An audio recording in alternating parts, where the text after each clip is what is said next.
Hello and welcome to Tales of the Basement podcast, the newest place for all things nerd culture discussions, debates, and hot takes, and where we ask the real questions in life. Today is a very special episode. We are doing this in person, and I have here my wonderful wife, Kiekie. Say hi, Kiekie. Hello. I'm only down with one mic at this time. I do not have another to be able to spread around. So we're just going to have to make do with what we got. Tangent? Yes. I am your host, Joe, and today we will be debating the pros and cons between physical and digital media, as well as what it means to keep collections as an adult. This podcast is still a work in progress, and as we go along, we are constantly making adjustments to improve the quality of our episodes that we produce. I want to thank you as a viewer and of the show for your patience and support. And if you like what you see here on the podcast, please give it a thumbs up. And if you're new here to the show, make sure you smash that subscribe button. First off, thank you for coming on to the show tonight. How are you doing today? I am well. All right. Awesome. All right, let's go ahead and dive into our first main topic of the night. Kiekie, we are going to discuss the pros and cons between physical media and digital media. This in regards to video games, movies, books, anything of that nature. Which do you think is better? I think physical media is better overall for several different reasons. I believe that digital media, you never truly own a product. Generally, you are purchasing a license for a product. In my opinion, I think you can see this prevail when you purchase video games and a platform potentially will suddenly no longer support that video game. If that platform decides that they're no longer going to support that game for one reason or another, you're SOL. The money that you used to purchase it is gone and you have no rights or recourse. People would argue you could do a credit card chargeback, but months or years later, ultimately that's not going to be an option for you. I would also say, in my opinion, you see the same thing with ebooks being merely a $5 difference, a $20 ebook, a $25 hardcover. I think that's ridiculous. On another hand, sure, you can own a lot more of a digital media, but you don't necessarily ever really own it, which brings you to another aspect of it, which is why people nowadays, they pirate things. Not even specifically nowadays. Pirating has been around for a very long time. But if your only option is to buy something digitally for $60 or physically for $60, sometimes the obvious answer is there. But ultimately, I do believe that digital, while more convenient, is a complete waste of money to basically indefinitely rent something. I gotcha. Yeah, absolutely. So I guess as far as where I sit on the fence for this debate, I mean, growing up, I mean, all we really had was physical media, especially like with video games and stuff. Digital wasn't really a thing until about the 7th generation, I want to say, the PS3 and 360 era. Because that's when they, introduced us to like digital storefronts, and they introduced DLC, which is downloadable content that we could have. And then, of course, I think that's about also when Netflix came around. And, well, did you want to say something? Netflix used to be the rentals of physical DVDs only. Yeah, absolutely. And they actually tried to sell their business to Blockbuster, of all people. And, of course, they declined.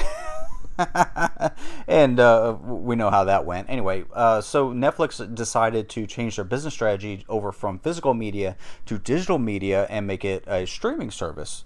Where you could actually just stream the content that you want to watch, rather than waiting for a physical disc to arrive in the mail. So in a way, they added more convenience to their subscription of what you could do.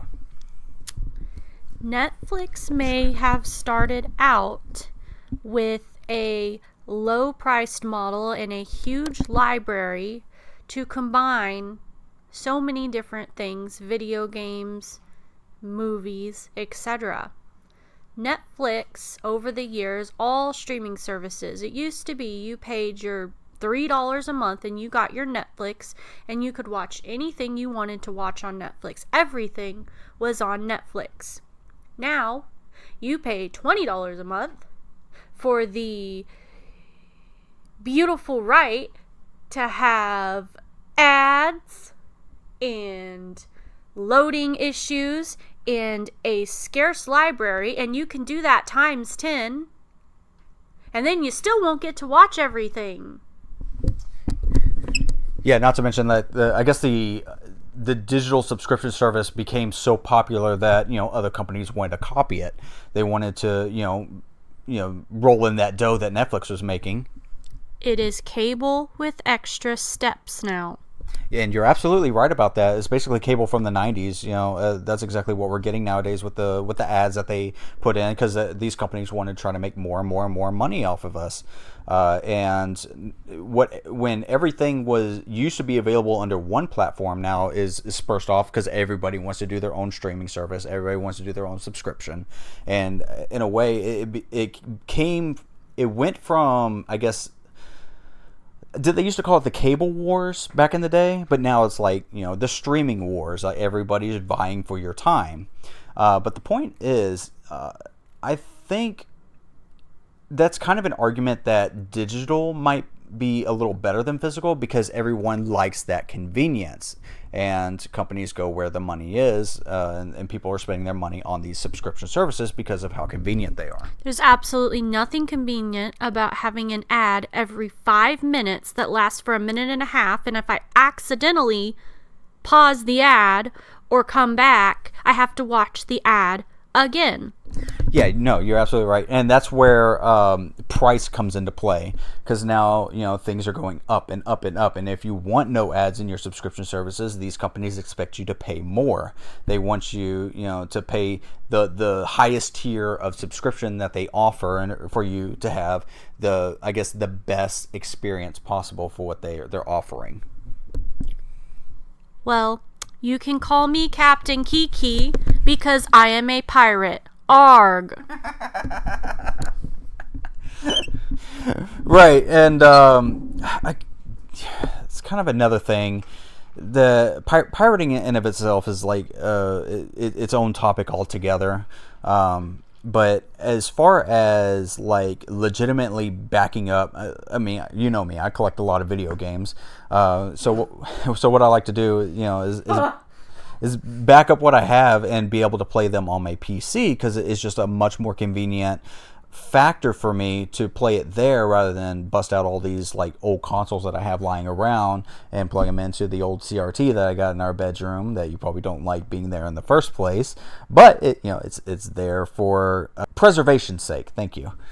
So, because we like to, in a way, physical media has the risk of being damaged over time. Like disc will succumb to disc rot, and cartridges have the batteries that have your save data will eventually die, and you have to replace, and then all of a sudden you're out of a save data unless you like go back and I guess start over again, and then or even invest in a way to be able to download your save data and then swap the battery out and then inject it back into the cartridge. But that's a whole thing altogether. Yeah, so go ahead and tell me, how many different locations and different devices do you have backups on? Because I know for a fact that you're not backing up your information as you should be. So if something happens to your hard drive, you're out of luck anyway. So that's not much of an argument to make when you're not taking proper backup precautions.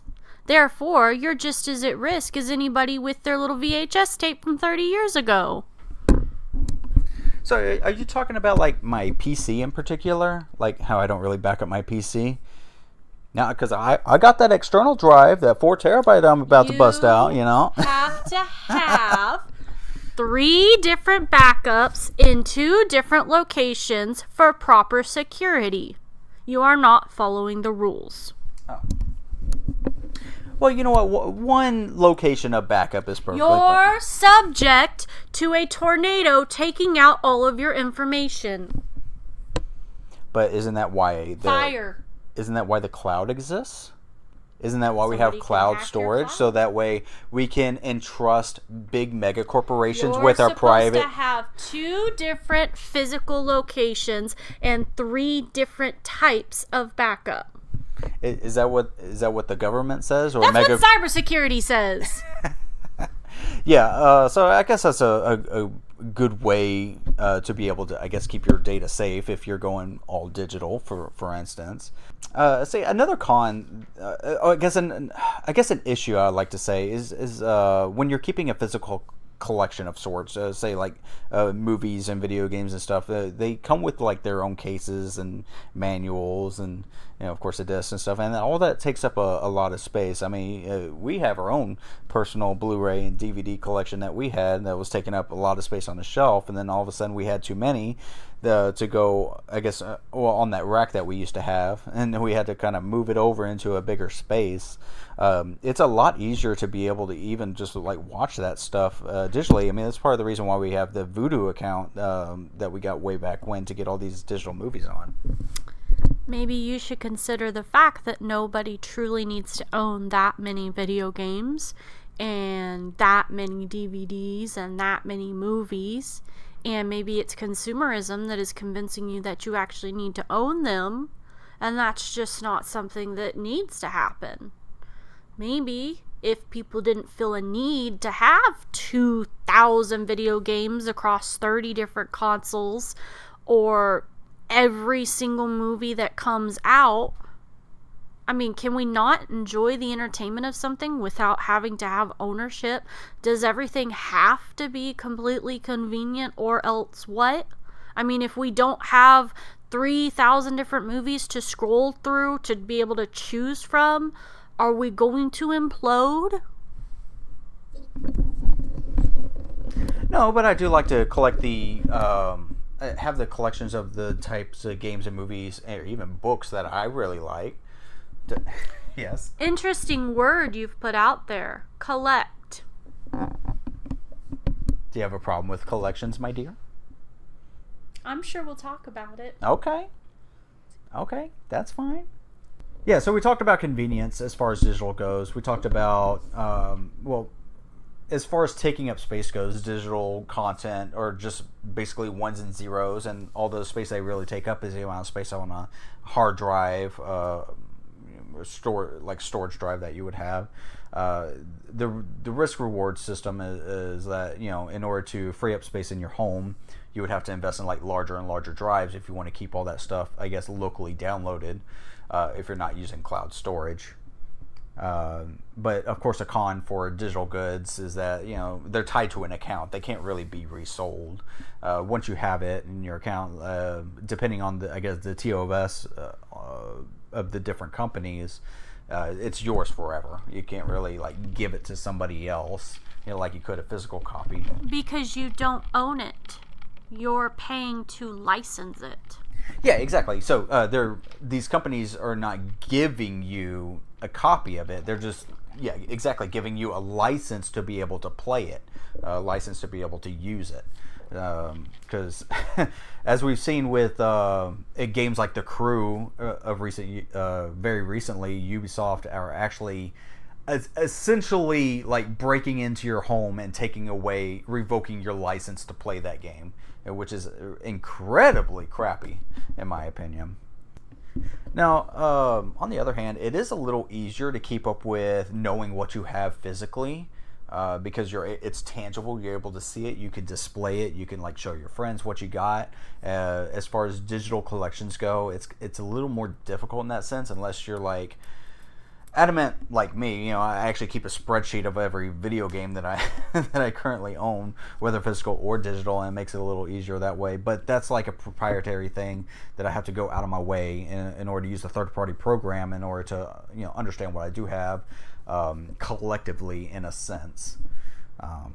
But say like you got games for the Switch, games for the PS5, games for the Xbox Series. You can consolidate all that to one shelf to show, everything that you have as far as those consoles go. But I do like the convenience factor, where you don't have to get up and like change a disc. You don't have to get up and change a cartridge out whenever I want to like swap between games.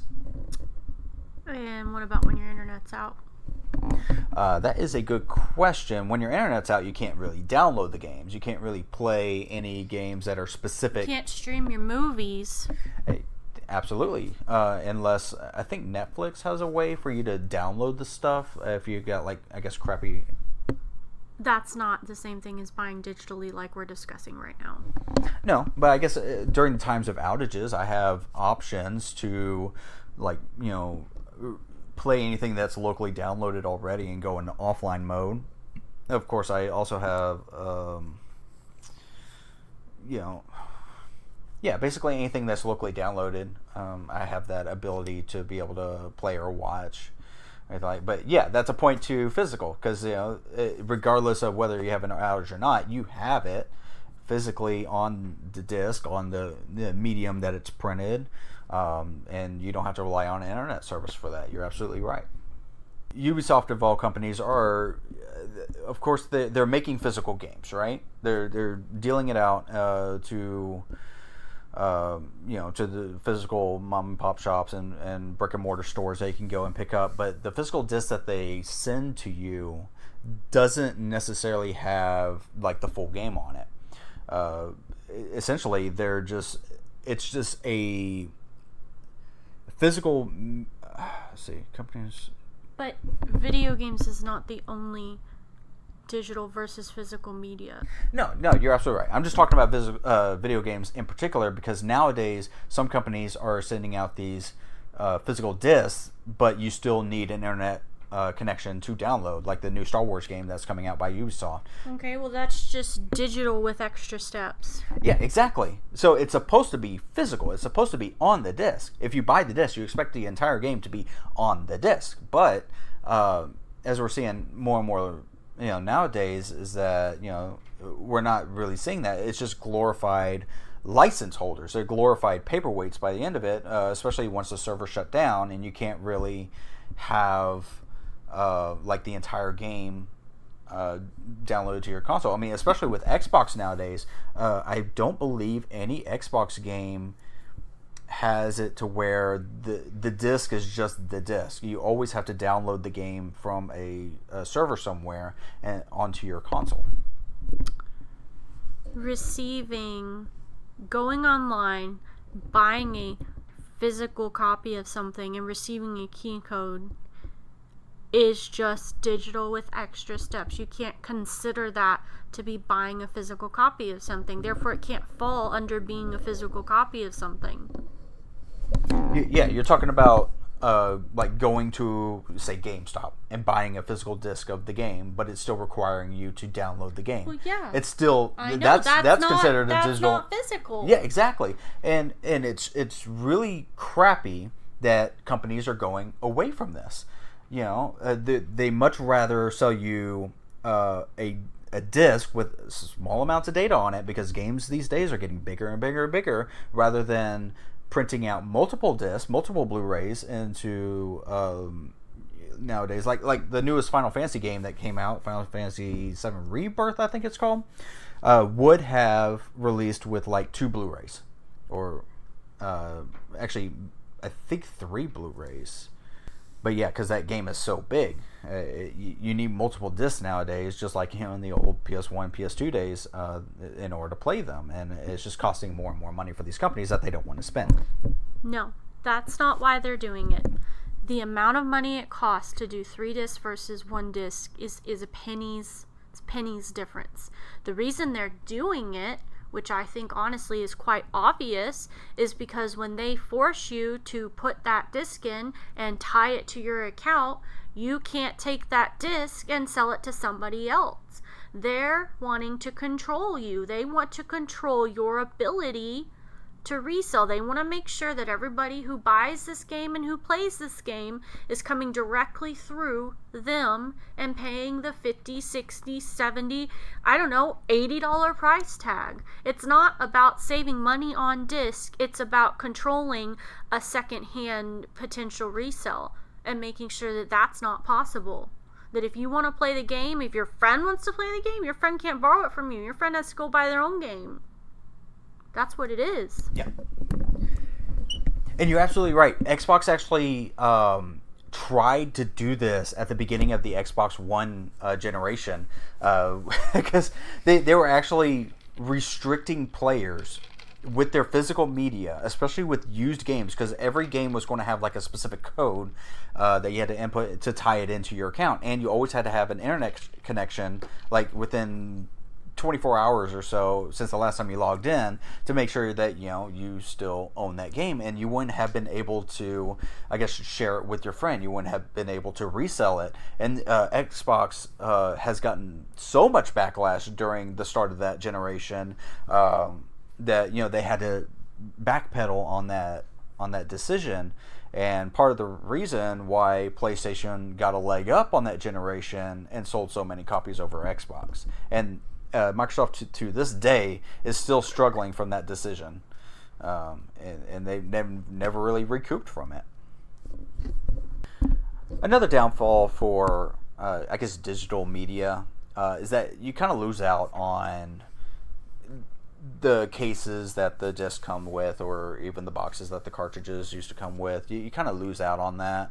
I mean, I guess you could like download the images online for each individual game you own and try to show it off that way, but there's not really any fun in showing off hey, these are all my digital games, rather than having your friends come over and taking a look at your shelf. It's like, hey, check out all my physical games, because looking at a physical collection is more impressive than looking at a digital collection. Wouldn't you agree? Yeah. I wouldn't disagree, but I mean, I guess it depends on what your priorities are. Is your priorities to enjoy what you have, or is your priorities to make everybody else jealous about what you have? I guess I could go both ways, because I actually enjoy being able to brag to my friends, what kind of collections I like to keep, what I have hanging off my shelves. And I guess over time, as I grow up more and more, it doesn't really affect me as much. Like, it's not really something that I seek out doing. When I was real young, absolutely, I like to bring over a good collection of games when I go to my friend's house or when they come over. I like to show them what I got, and it's just a good feeling to have having them like us kind of look in awe of what you got. All right, let's go ahead and segue into the next topic. What is it like to have collections as an adult? What's your experience around collections from growing up through your childhood up until now? When I was a child, I had a couple of collections. I collected rocks from different places.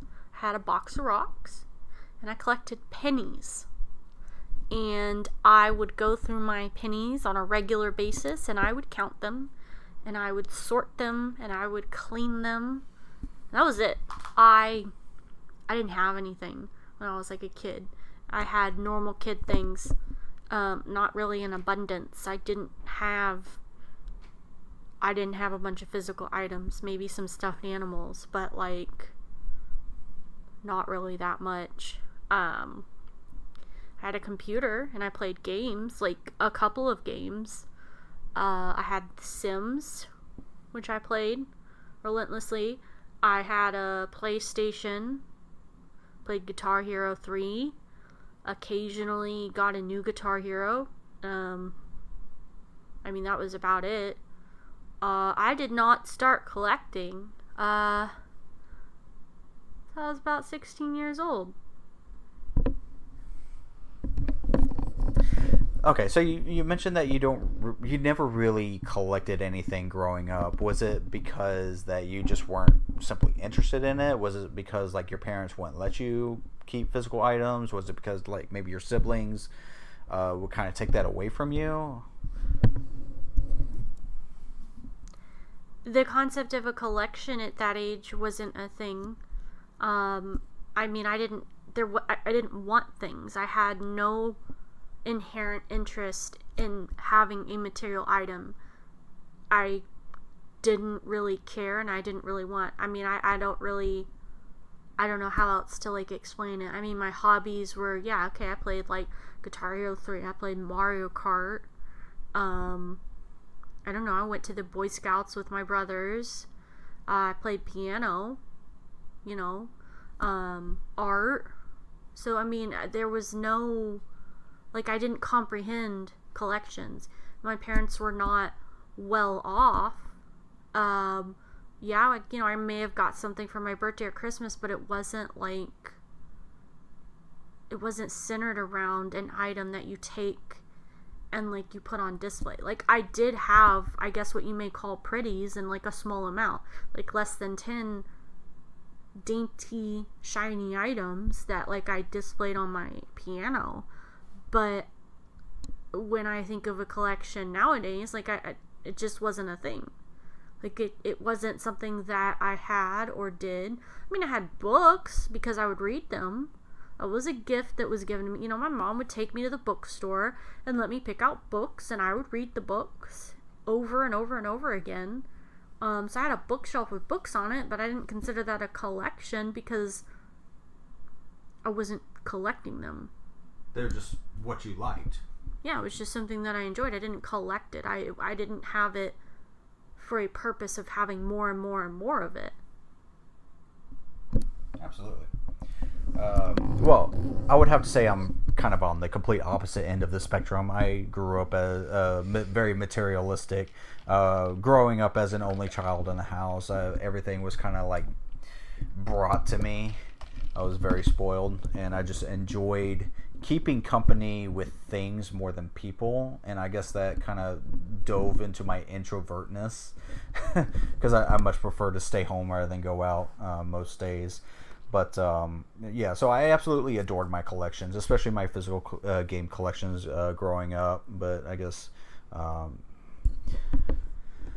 nowadays I can understand why that became such an issue, because as these collections grow and grow, I want to collect for this, I want to collect for that. I start collecting over here, and I spend more time into these different things that I keep around me. It becomes an issue to where, from the outside looking in, I'm a hoarder. I mean, everywhere I lived, all my rooms were filled up with crap. It always looks like a mess. Borderline ADHD, just all around each room that I encompass. My parents didn't really like that I had so much stuff going on. But I guess about, was it 1 year, 2 years ago, that we decided that maybe enough was enough, that we shouldn't be having all these collections. We should start, maybe getting rid of stuff and start keeping the stuff that we would actually use, the stuff that we actually like. About a year and a half ago. Yeah. It was maybe around, it was around that time, around 2 years ago. It was around that time, maybe slightly before, that I realized that maybe if I want to keep a collection, maybe the digital route might be better as far as taking up space goes. Now, as far as pricing and everything like that, is a different topic altogether. But as far as like trying to making a living space an actual living space, it's tough keeping up with collections, especially every time we move. It's always more expensive to be moving all these different physical collections that we have, books, movies, video games that we have over the years, to move one place to another, rather than just keeping it all on like a like a hard drive or something. But we've already discussed that topic.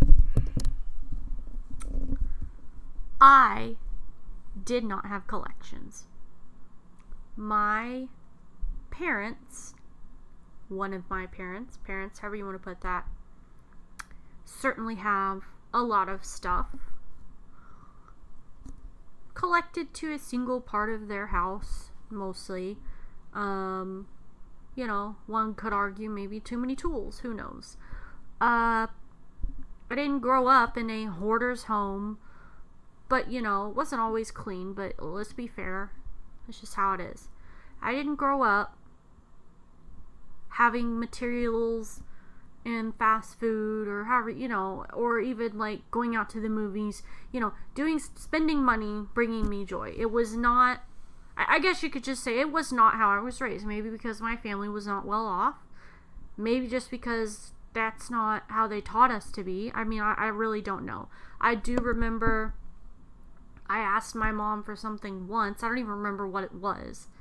And she said, you can have it. You never ask me for anything. So this one time, because you're asking, yeah, absolutely, you can have it. Probably the only time I actually physically asked for something as a kid, because there wasn't things. I mean, if we wanted something, yeah, my mom would, take us to GameStop. We'd look through the bin. I remember getting Tasmanian 2, playing it on the Xbox. I mean, we had stuff, but we did not have stuff in excess. We had a couple of games each. We played our games together. I played online games. I had a computer. My mom has been doing computers since, I don't know, the 80s. So we always had a computer. That was my entertainment mostly, and it was mostly like, free to play online multiplayer games, The Sims, Battlefield 1942. We had a PlayStation 2, we had an Xbox, we had Nintendo, but we did not have all the games. We had 1 or 2 games for each system, and we, me and my brothers all played these games. We shared, and that was it. It was not in excess. I mean, I had Barbies, my brother had G.I. Joes, we had stuff, but normal kid stuff, not collections. I believe my first collection, no joke, probably the age of 16, when I was given Pokemon cards. And yeah, I got into Pokemon cards by my lovely Joe. Introduced me to Pokemon cards. You can thank me for that. Some people at the league just gave me some cards. Maybe he gave me cards. I don't even know where the cards came from. I liked Pikachu. Suddenly everybody was giving me Pikachu items. Suddenly I wanted to buy Pikachu items. Shortly after I had my first job, I would save up my money and buy things for Joe. I think it's fair to say Joe is very materialistic, and I strived hard to make him happy where I could. And if that was spending all of my money to buy him these things, and it came to be a habit of, he was very into like collecting and buying trinkets and buying this and that suddenly I was too. And I would say it was mostly buying him things in the beginning. Like, I wasn't necessarily buying things for myself to collect. It was like, but we lived together, when I was 18. So his collection was sort of my collection, if you want to think of it like that. It starts off that you're just buying things. You're into the Legend of Zelda, and you just buy everything you see that's Legend of Zelda. You're into Pikachu. Next thing you know, you're buying everything that's Pikachu, and it brings you a little bit of dopamine, a little bit of joy. Next thing you know, you've got 5 or 6 collections.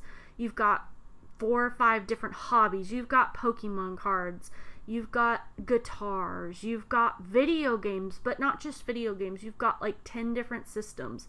Then it's 12 different systems, and you're getting the games for all of these systems and the accessories. And then it's like, well, I'm really into this. So then you're getting that. And next thing you know, you're needing to get more furniture, more places to store this. You need a storage unit. You need a bigger apartment. And you're surrounded by all of this stuff. But then something happens, and now you've got more stuff. Now you've got a 20 by 30 storage unit of stuff. You've got an entire 1,200 square foot apartment wall to wall of stuff. Yeah, you can walk around, but it's just stuff everywhere. And suddenly, this stuff that once brought you joy is suffocating you.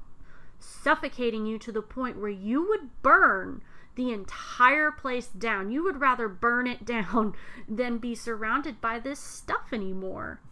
No, that's the absolute truth of how suffocating it becomes when it's too much. It's overwhelming, and you're not just stopping the stuff. You're having to, like, okay, I have been in this habit for 13 years. I've been in this habit for 13 years. I have to change my entire mindset. I have to think about, why do I want this stuff? What is this stuff? What am I going to do with this stuff? And you're looking at the stuff that once brought you joy to have, and you're thinking, why do I have any of it? What is its purpose? What is it doing? Am I keeping it to sell it? No, I didn't buy this to hold on to it in a box to sell it in 50 years. Yeah. I didn't buy it to pass down one day to my children. I bought it because at the time I liked to have it on my shelf and look at it. But now it is multiplied times 500, and you no longer have anywhere to even put the stuff. The stuff that you spent $50 on each is sitting 10 to a tote in a garage, and it becomes ridiculous. And then you want to go so far in the other direction that you would do anything to get rid of the stuff. You don't want to deal with the stuff. You want the stuff gone. Some of the stuff is yours. Some of the stuff was given to you. A lot of the stuff was inherited. And you're just exhausted. You think about how many 4,000, 5,000 video games, even if they're on sale. You think, how much money did it cost to acquire that many video games? And is there even enough hours in the lifetime to play them? No. The answer is no. You think about all of the hobbies that you've acquired and how expensive it is, and you don't even have time to think about the hobbies, much less do them. And maybe you just want life to be simple again. You're just tired of stuff. You're tired of digital stuff. You're tired of physical stuff. And you're tired of the word collection. Because the concept of collecting has ruined my life. And we're finally trying to come back from it, but it is a lot of progress, and it's a lot of changing who you are, ultimately. Yep. Now, I am open to admit that my collecting things over the years has become a problem. You're right. The more you collect, the more space that it takes up. Eventually, you have to invest into a storage unit, which we did. We filled that to the brim. Right now, we have decided that it is a lot. Because honestly, who has enough time to be able to invest in? At one point, I was into painting miniatures, and I still like to get back into that. But we invested like so much money on the paints and the mini figures that we got for that. But it's been a while since I touched that. Then I wanted to get into vinyls, and so we spent a little bit of money on that. Invested in a turntable. But I haven't really invested as much into that as I would like to have. I've invested in so many Game Informer magazines over the years. I got that as a collection. That's a whole thing on its own. I haven't really, I haven't read every single one of them cover to cover. But honestly, if I really like a collection, that's something that I should do. I guess in a way, it kind of satiates a feeling inside me. Like it feels good to want to go out and just get more stuff. That's the dopamine that I've referenced, and that's why it's dangerous. It's an addiction, ultimately.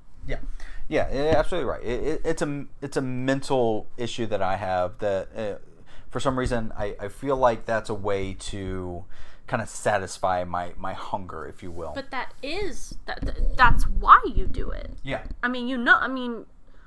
It's okay to say it like that, but that's exactly why you do it. That's why people do it.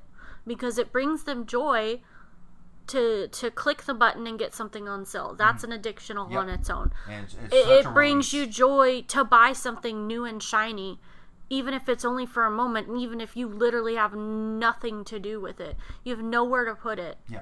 but it brings you joy in that moment, and that's why you do it. Yeah, and then over time, I kind of justify it to myself that it's okay. I'll still spend and invest time into this.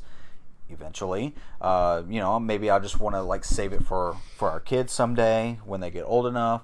But even then, it's like if I really wanted my kids to get into something like that, the time will come when we know that they're ready, and at that time, we could, I guess, look back into it. Because right now, I mean, even this slot car derby set that I've had since I was 10, still sitting in our garage, never been opened since I put it up when I was 10. Yeah, but the worst thing that we can do is think that we're doing this for our kids.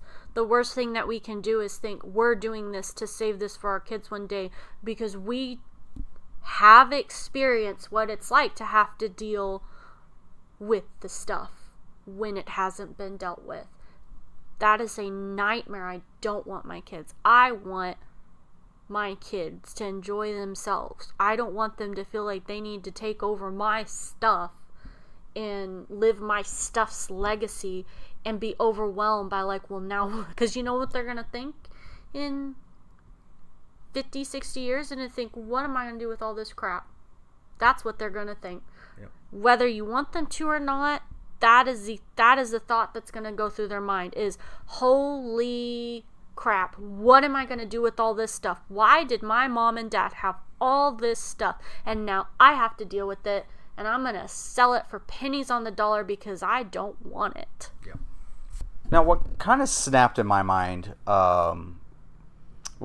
before we were kind of like, living in smallish apartments, kind of like what we are now, but we had storage units on the side, for every apartment we lived in. And I guess I always thought to myself that, it's okay, as long as we keep them, nice and neat and toted up, boxed up or whatever, just, put it in storage until we get a house. We'll figure it out then. But I think it was shortly after my parents passed away, and then all of a sudden I invested so much of their crap that it filled up our entire, what do we have, a 10 by 30? 20 by 30. We had and a 15 by 15.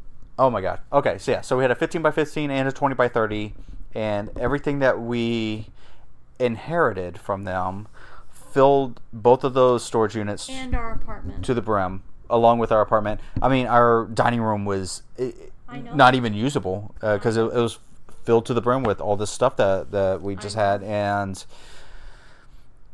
that's when I knew that there was a problem. That's when I had to admit to myself that this was not sustainable. It's gotten out of hand. These are no longer smaller collections. Smaller amounts of stuff that I like to surround myself around. It's become like extremely overwhelming. So it was around that time that we decided that we are going to partake in a purge of sorts of our stuff. So, every time we get around to wanting to, I guess, get rid of stuff, it will come in waves. We would start with the stuff that we absolutely knew for sure that we wanted to get rid of, and we focused on that stuff first. Everything else kind of reorganize them into, I guess, more or less where they're supposed to go. And then once we get rid of one wave of stuff, we go back and we, I guess, reanalyze the stuff that we do have, and then we go through, I guess, more boxes, more totes of just stuff that we just want to get rid of, and eventually we're going to. It's a slow process. It's taken forever, but we're getting there. We've gotten rid of a whole bunch of crap since then, and I think we should, feel pretty proud of ourselves for, the dedication and the time and the effort that we put into trying to get it back down to a more manageable amount of stuff that we do have. We still have a lot of stuff. We still have a lot of stuff to get rid of. But I no longer feel suffocated. I no longer feel like I'm keeping stuff for a potential future home, and rather we have curated our home for where we are now instead of having stuff potentially for one day. I feel very satisfied with what we're doing, though we are still sorting through his parents' estate for, it's a lot harder to actually get rid of stuff, and we ended up having to keep stuff simply because at the time we didn't have a way to get rid of it, and we had to empty the house that was being sold, and that is still in totes that need to be sorted through between the very occasional keep item versus mostly is it literally trash or is it donating.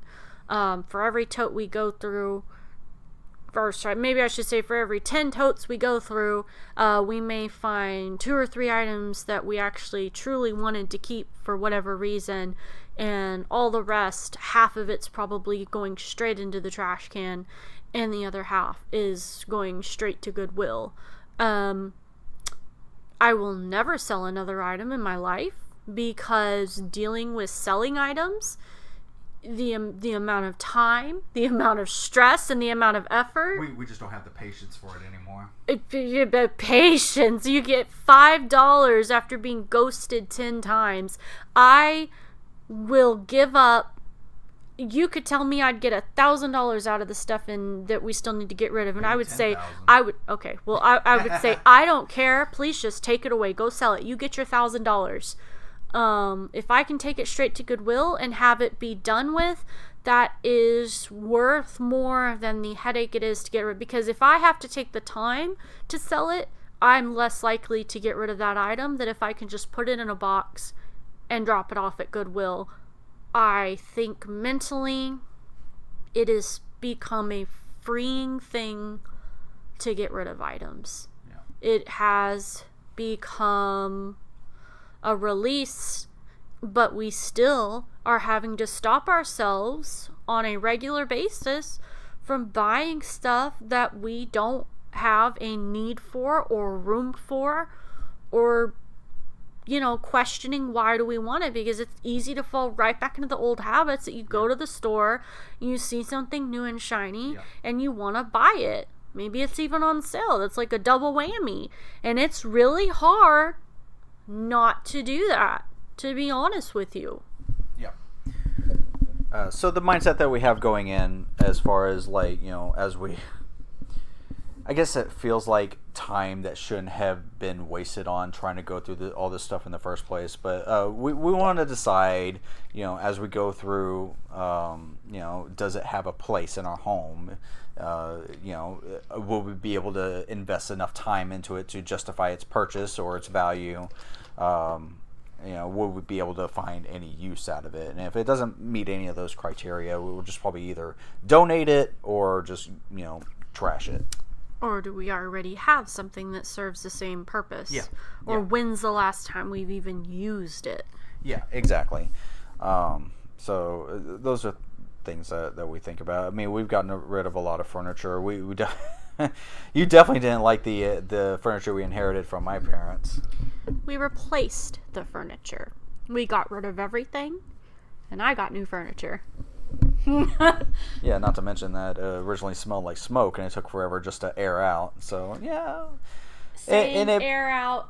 It wasn't actually aired out. We got used to it. Yeah, we got used to it. Well, unfortunately.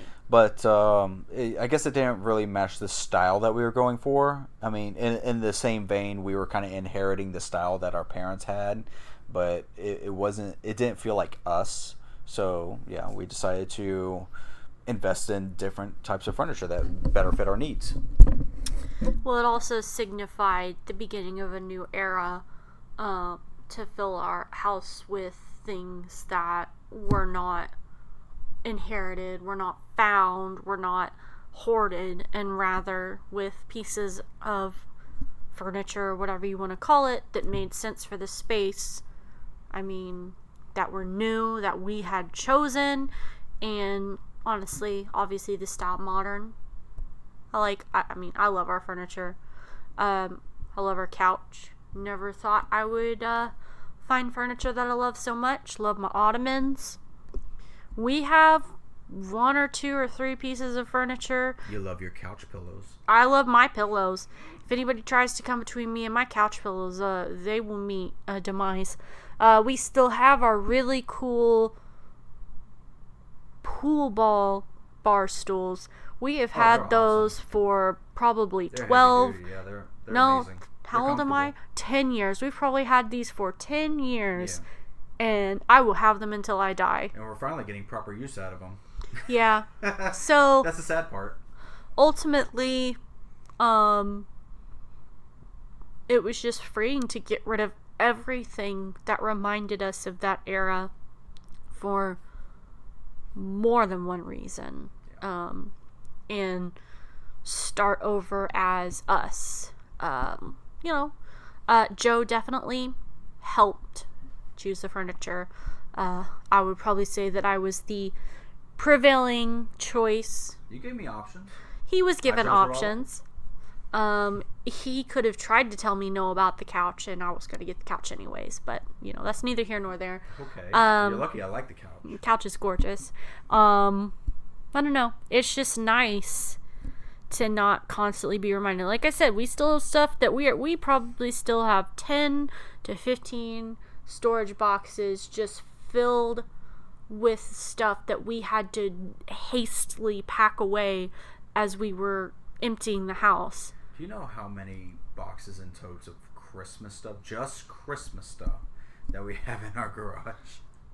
You're giving me a headache just mentioning Christmas totes that I'm going to open up and have a face full of smoke, so thank you. Yeah, stuff that we should have gone through last Christmas. But yes, now it is a slow... We said that we were going to be done going through this stuff by the time spring came around, when we moved into this new apartment. Yeah. And now I think it'll be next spring by the time we're done. It's a process, we're going through a little bit at a time. Every couple of weeks or so, we're still, moving stuff out of the apartment. Anyway, yeah, so it's all about, I guess, just hanging on to the little bit of childhood I have left. I just like having that feeling, but, it's a matter of growing up, letting go of things and moving on and not let it clutter your lifestyle.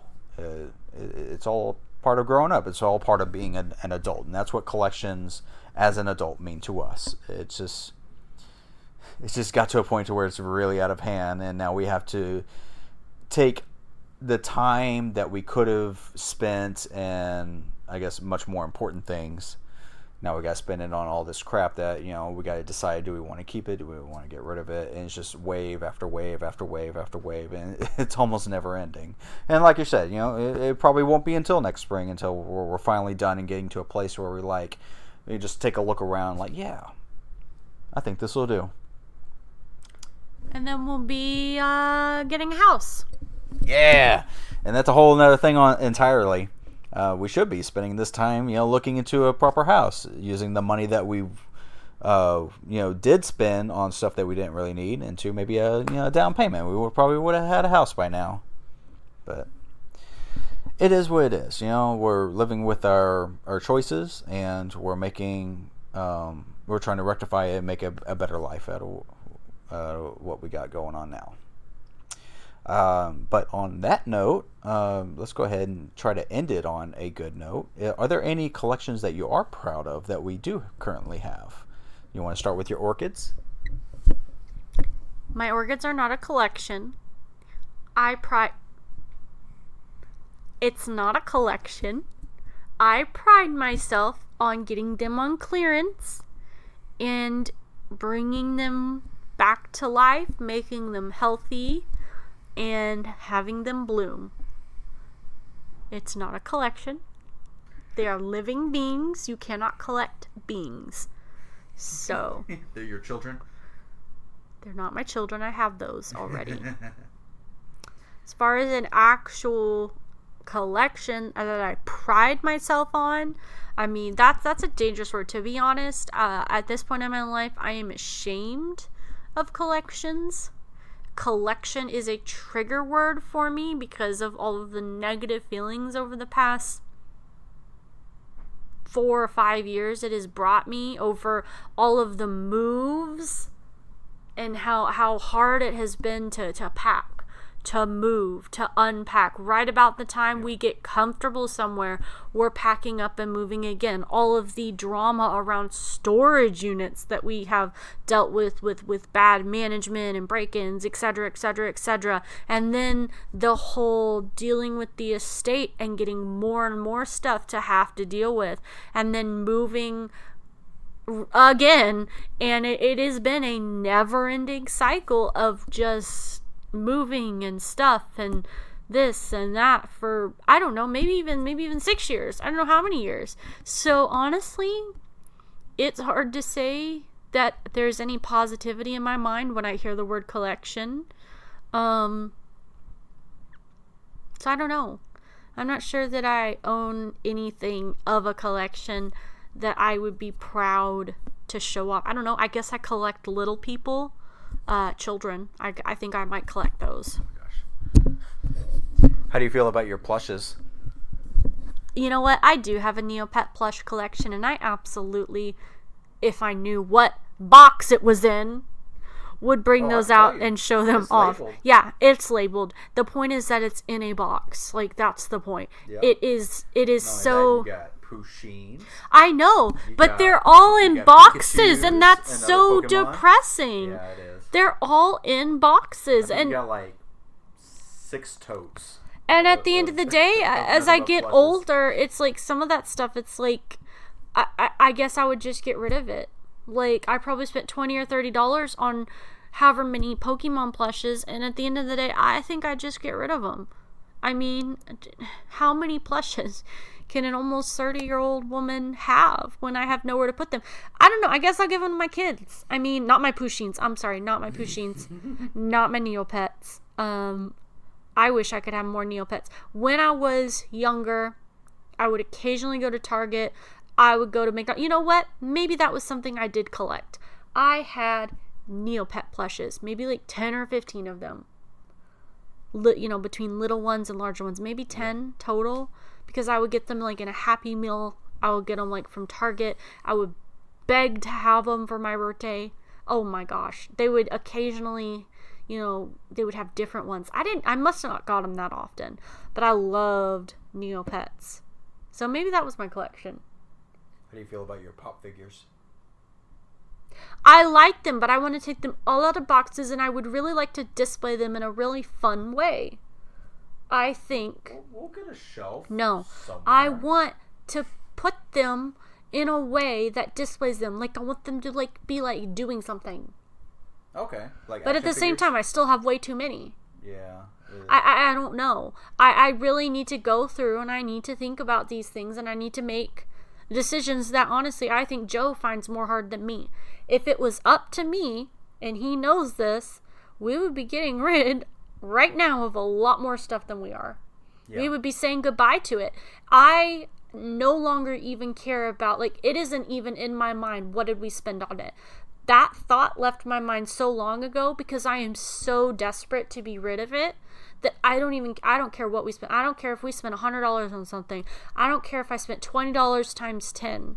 Like, I would rather be past this era and be done with it and never get ourselves into this situation again than I am busy worrying about money that we spent years ago. I'm not concerned with it. I would really, like, so if it was up to me, the hard decisions would already be made for a lot of these items, and I would be saying goodbye, and I wouldn't be giving it a second thought. I think at one point I tried getting you into like a mini Minecraft figure collection. I've always had those. Yeah, but we get I have like a a special case for them and everything. Yeah, we got the specialized case because they came in like the little. I know. I love those. Like loot packages at GameStop. Case that they fit into. They take up a single amount of space. They're not in a box. They have a case. They have a case and everything. Yeah. So would that kind of collection be okay? You're not getting rid of my mini Minecraft figures that fit in a tiny case. Well, yeah, because that's something that we like, and yeah, you're right. It doesn't take up that much space, and it's something that we can put. But I don't know. Now that I'm thinking about it, maybe I should just move on with my life. That'd be something great, maybe to give the kids. They love people. Yeah. Oh, they're into, people, our child of no age or gender is very much into people, and they have recently discovered the little people in the kitchen and have gone through and said, Mama, this is also Mama. Mama, this is also Mama.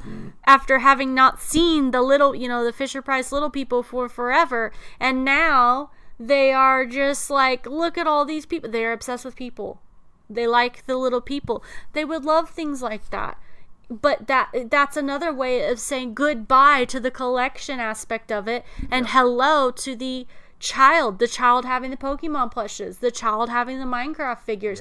And we have to come to terms that they could be lost or damaged. Well, of course, because you're turning it into something that brings the children joy and has a use versus sitting on a shelf. Because I had Hot Wheels for a lot of years. My dad used to buy me Hot Wheels. At one point, I went and gave him back a bunch of them. And I said, I don't have a place in my life for these anymore, but I still had some. And I recently gave them to my child. I said, these are my child's Hot Wheels now. Yeah. They love Hot Wheels. Now they have more Hot Wheels. And they are playing with them. And I'm still finding myself today, like, finding the ones that look nice and still boxed up. I'm kind of like, I find myself saving those off to the side because they're just so nice. Give the child the Hot Wheels. Yeah, let them enjoy it and play with it as children do. Yeah, because you went and got like some special Hot Wheels on clearance, the Mario Kart ones, Oh, that's a birthday present. I forgot about those. Yeah, we got them in our gift box somewhere. But yeah. Those are really cool. Yeah. They're just a toy at the end of the day. Yeah, I used to have Hot Wheels growing up. That's the exact kind of item that we would buy to collect. That's the exact kind of item that we would buy to collect. And it would stay in a box. We probably have something very similar to that somewhere. It's time to let children's toys be children's toys. And stop viewing everything as a collectible. This is consumerism, though, in my opinion. Mm-hmm. Consumerism has driven the concept that everything has to have a value and everything. Because you know what? Because people have their Star Wars figures from the 70s? Yep, 60s? Still boxed up and still and proud because, of no. It's not even about that. Because some of those figures nowadays are selling for thousands of dollars. That's Beanie incredible. Babies. Yeah. Yeah, but you think, okay, fine. The one-off item is selling for a lot of money. The Barbie that you could buy for $5 30 years ago is selling for $100 now. For the off chance that maybe your item has beat inflation, if you keep it boxed up and on a shelf. Children's toys. Really think about it. Think about the main issue of collectibles is mostly something that is meant to be given to a child, but is now pretty much marketed as, sure, it's either a children's toy or maybe it's a collectible. Look, it's a Pikachu in a collector's case. At the end of the day, they're just toys, and maybe we need to rewire our brains to realizing they're just toys. Especially the ones that are labeled like limited edition. Well, and you're not okay. I bet there's a limited edition Paw Patrol guy. Doesn't mean you're gonna go buy him and put him on a shelf. You're gonna buy him, and a lot of other people would, and you're gonna give him to your child, and your child is gonna look at that toy and play with it, and you're not gonna think twice about it. You're not going to think about what it could be worth in 20 years. Yeah. Somebody out there is buying into it. But at the end of the day, it doesn't matter if it could be worth more if you kept it in a box. Because if you're only we're not, what are professional collectors called? Collectors? We're not professional collectors who are buying stuff nowadays because we have a keen eye for worth. And then reselling it in however many years. We don't have a warehouse. Yeah. We don't have that luxury. No, that's not a luxury. Oh my gosh. You're missing the point. Luxury. No. There are actual people who I am sure who do that as a living. Yeah. And they make their entire life out of it. Yeah. And they know what to buy. And they know how many to buy, and they know what's worth what. And they're probably not buying something new off of a shelf. They're probably buying something from someone else. and then reselling it. But we act like that's what we're doing. Right. We buy things and we keep it in a box and we put it on a shelf like we care what the value's going to be in 10 or 20 years. That's what the way that we're acting. We're not buying things to use them for a purpose or even to truly enjoy them. Because let's be honest. I'm sorry. There's plenty of people who have a man cave, who have a game room, who have a basement. And they are living their best nostalgic 30s with, maybe this would be triggering, with children's toys, with video games, with Pikachus everywhere. And it's okay to do that. That's their life. Right. But we don't even have a space that's appropriate for that. And I don't want or need or feel the want, however you want to. I don't want my house to be a display of video game paraphernalia. That's not even the right word. Of video game items. Memorabilia? Yes, memorabilia. There you go.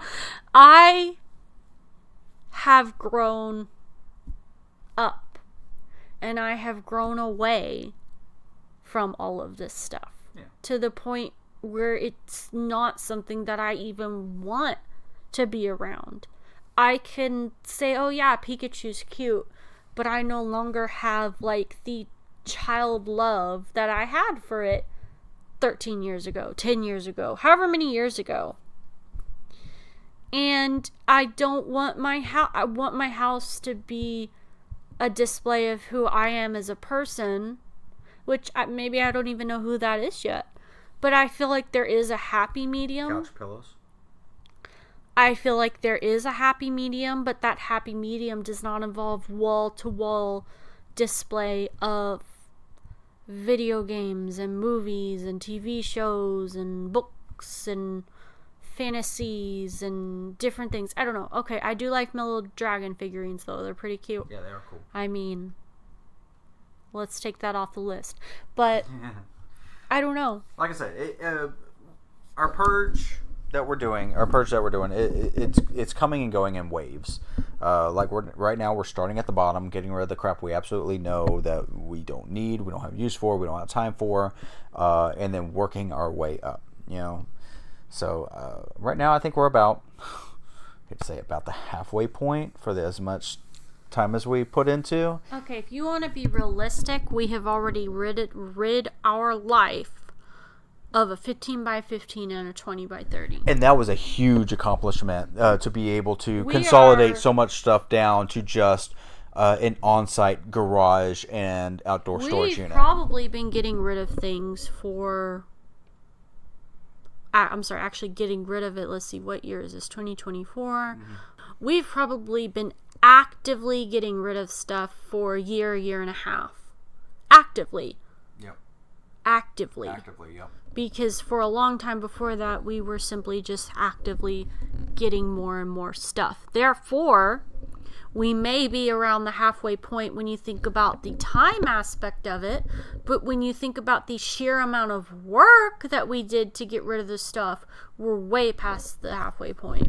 Speaking of work, we haven't even dove into the amount of crap I need to shred that came from my parents' house.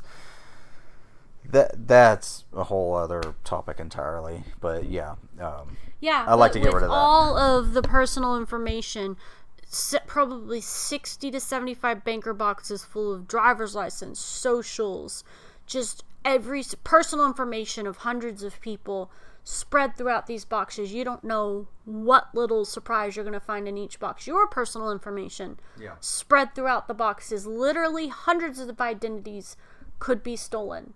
Therefore, it was the responsible choice to get the industrial shredder, and it is 2 years later, and we're still shredding.